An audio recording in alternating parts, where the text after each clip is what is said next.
wareejinaya mudane Ibrahim Siyaad Yunis madaxda waxaa kala duwan wakaaladda biyaha Hargeysa dhammaan shaqaalaweynaha wakaaladda biyaha Hargeysa guddiga wakaaladda biyaha Hargeysa oo loo joogo Sheekh Xasan Cabdisalaam ilaa akhir wadana siiya wasiir dowladda wasaaradda madaxtooyada madaxda nagala joogta wasaaradda khayraadka biyaha ganacsatada wakiilada nagala jooga hay'adaha ay wada shaqaynta leeyihiin wakaaladda biyaha Hargeysa dhammaantood kuwa wadaniga iyo kuwa caalamiga ah waxaan idinku salaamayaa salaanta islaamka assalaamu calaykum wa rahmatullaahi wa barakaatuh salaan kadib waxay mahad oo dhan u sugnaatay alla subxaanahu wa tacaala inoo suuro geliyey inaan isugu nimaadno madasha bilan ee xil wareejinta wakaaladda biyaha Hargeysa mahadda alle kadib waxaan jecelahay inaan u mahadnaqo madaxweynaha jamhuuriyadda Somaliland mudane Axmed Maxamed Maxamuud Silaayo oo fursad ii siiyey inaan u adeego qarankan mas'uulna ka noqdo wakaaladda biyaha Hargeysa waxaan dhammaanteen maragii markhaatiba ka nahay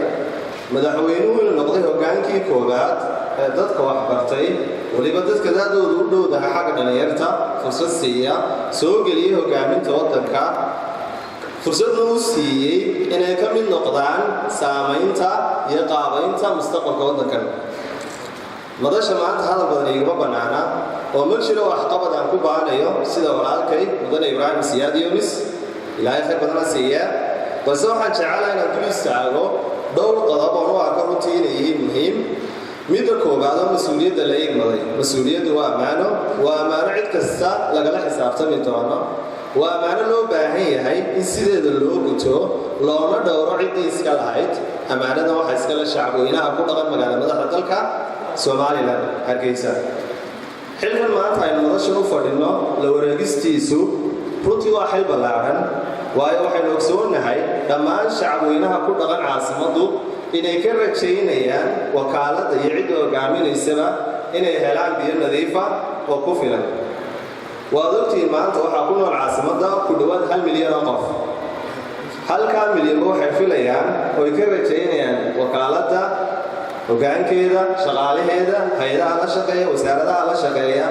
inay shacabka u helaan biyo ku filan oo nadiifa cid kastoo hoggaankaa qabata iyo dhammaan mas-uuliyiinta kale wakaaladda biyaha Hargeysa iyo shaqaalaheedaba waxaa laga filayaa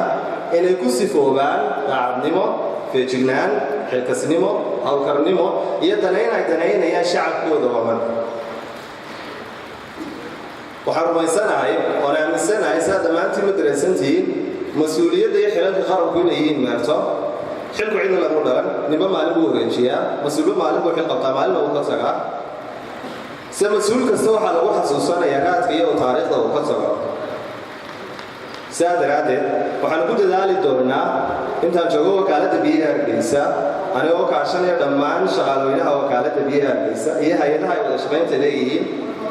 bal inaan u raadino shacabkan biyo ku filan oo nadiifa waxaynu ogsoonahay maanta biyaha caasimaddu ay hesho inay yihiin qaar berigii hore loogu talagalay shacab ay tiradoodu dhan tahay 10% shacab ku nool maanta caasimadda kuma filna waa dareensantiin waanu ka dharagsannahay xaaladeenna balse anagu haddii aan maanta la wareegayo xilka wakaaladda biyaha anoo kaashanaya dhammaan shaqaalaha wakaaladda biyaha kala duwan Hargeysa waxaanu ku dadaali doonaa biyaha yar in lagu qaybiyo xaafadaha kala duwan ee magaalada si cadaalada ilaahay nagu garabgala oo islaag oo siman waxaan ka filayaa oo ka codsanayaa dhammaan hay'adaha ay wada shaqaynta leeyihiin wakaaladda biyaha Hargeysa hay'adaha caalamiga kuwa wadaniga hay'adaha dawliga inuu dhammaanteen gacmaha isu qabsano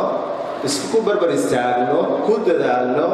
sidii mashaariicda biyo ballaarinta Hargeysa socda hadda walaalkay Ibrahim halkan kaga dhawaajiyay badan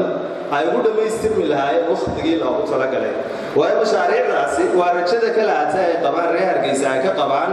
inay helaan biyo ku filan waa mashaariic ay ka go'an tahay dawladdu inay barbar istaagto oo ay noqoto dhaxalka ugu tagay madaxweyne Silaayo ummadiisa ilaahay khayr badan siiya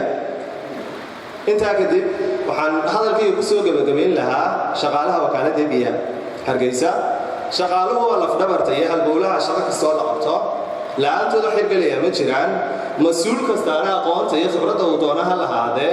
haddii aanay barbar istaagin shaqaaluhu oonay la shaqayn wax hirgelaya ma jiro waxaan ogsoonahay oon dareensanahay doorka muhiimka ah ee shaqaaluhu ka ciyaaraan shaqaalaha wakaaladda biyuhu ka ciyaaraan hawl maalmeedka xafiisyada kala duwan ee wakaaladda biyaha iyo inay yihiin lafdhabarta wakaaladda biyaha Hargeysa sidaa daraaddeed waxaan dhammaantiin idka codsanayaa inaynu gacmaha isqabsanno